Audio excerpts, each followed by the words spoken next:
పశ్చిమ గోదావరి జిల్లా భీమవరంలో వైఎస్ఆర్సీపీ జిల్లా కార్యాలయంలో మాజీ మంత్రి గుడివాడ అమర్నాథ్ అధ్యక్షతన విలేకరుల సమావేశం ఏర్పాటు చేశారు. ఈ సందర్భంగా మాట్లాడుతూ గత ప్రభుత్వంలో ఆక్వా రైతుల కోసం జగన్ అప్సరా ఏర్పాటు చేసి వారికి పూర్తి సహాయ సహకారాలు అందించారని అన్నారు. ఇప్పటి చంద్రబాబు ప్రభుత్వం దానికి భిన్నంగా ఫీడ్ రేట్లు, సీడ్ రేట్లు పెంచుకునేలా, కంపెనీలు రైతులను దోచుకునేలా వ్యవహరిస్తుందని ఆయన ధ్వజమెత్తారు. ఆక్వా రైతులకు నేనున్నానని భరోసా ఇవ్వడానికి మాజీ ముఖ్యమంత్రి వైఎస్ జగన్మోహన్ రెడ్డి ఈ నెల 15న భీమవరం వస్తున్నారని, ఆక్వా రైతులు తమ కష్టాలను విన్నవించుకోవడానికి వారిని కలవాలని కోరారు. మాజీ మంత్రి పేర్ని నాని మాట్లాడుతూ చంద్రబాబు చేసే అకృత్యాలు అంతా ఇంత కాదని, ఒక పక్క ఆక్వా రైతులను మోసం చేస్తున్నారని, ఫీడ్ కంపెనీలు, సీడ్ కంపెనీలు అని ఎలక్షన్ ముందు ఫండ్ ఇచ్చి ఇప్పుడు ప్రజల్ని దోచుకుంటున్నాయని ఆరోపించారు. రాష్ట్ర ప్రజల్ని దోచుకునేటువంటి అన్ని వ్యవస్థలు చంద్రబాబు నాయుడు గారి వెనకాల దాక్కుని పనిచేస్తున్నటువంటి పరిస్థితి. చంద్రబాబుని ముందు పెడతారు, చంద్రబాబు బొమ్మను ముందు పెడతారు, చంద్రబాబు వెనకాల ఆయన నీడలో చేరి రాష్ట్రంలో ఉన్నటువంటి ప్రతి వర్గాన్ని దోపిడీ చేసేటువంటి ప్రతి వర్గం చంద్రబాబు కనుసన్నల్లోనే ఉంటాయి. ఈ రాష్ట్రంలో ఉన్నటువంటి అందరినీ దోచుకునేటువంటి విద్యా వ్యాపారం, వారు వీరు లేదు, ఆ కులం లేదు, ఈ మతం లేదు, అంటే భావి వరుసలు ఉండవు, కులం గోత్రం ఉండదు, మతం అడ్డు ఉండదు, ఏ మతముడైనా వాళ్ళకి ఒకటే దోచుకోవటమే పని.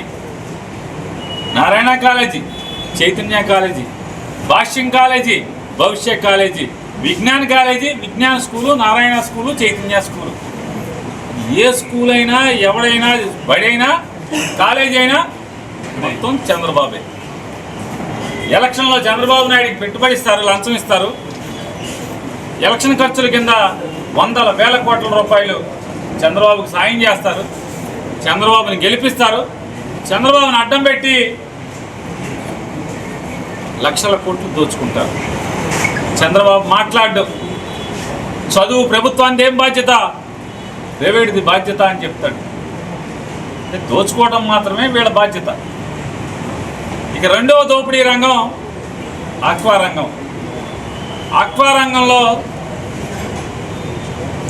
ఆ కులం లేదు, ఈ కులం లేదు, ఆ మతం లేదు, ఈ మతం లేదు, అందరూ సాగులో ఉంటారు.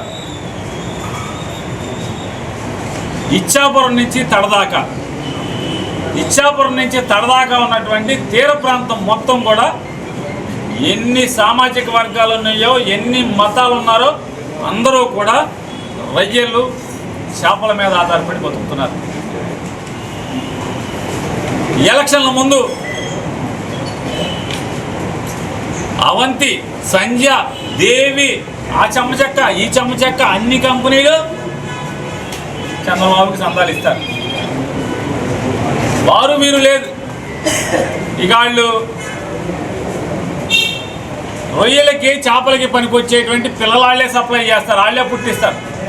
ఈ కంపెనీలే వాళ్ళే రైతులకు ఇస్తారు. పిల్లలకి నులి మేత వేసేటువంటి మేత వాళ్ళే తయారు చేస్తారు. నెల రోజులు దాటిన తర్వాత మేత వాళ్ళే తయారు చేస్తారు. 2 నెలలు దాటిన తర్వాత వాళ్ళేమి తయారు చేస్తారు. 4 నెలలు దాటిన తర్వాత మేత వాళ్ళే తయారు చేస్తారు. మధ్యలో రోగం వస్తే రోగానికి మందు వాళ్ళే తయారు చేస్తారు. అలాగే వీడు పట్టుకొని దాన్ని అమ్మాలంటే వాళ్ళే కొంటారు.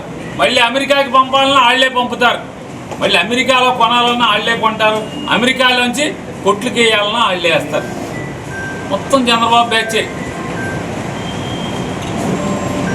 అంటే రొయ్య పిల్లలో దోచుకుని, చేప పిల్లలో దోచుకుంటే తృప్తి కలగట్లా, మేతలో తృప్తి కలగట్లా దోచుకున్నది. ఆఖరికి పంటలో కూడా దోచుకునేటువంటి పరిస్థితి. ఎన్నికల్లో వీళ్ళందరూ కూడా చంద్రబాబు నాయుడికి 1000-2000 కోట్లు సంపాదిస్తారు. అందరూ కలిసి 1 లక్షల కోట్లు, 2-3 లక్షల కోట్లు రైతుల దగ్గర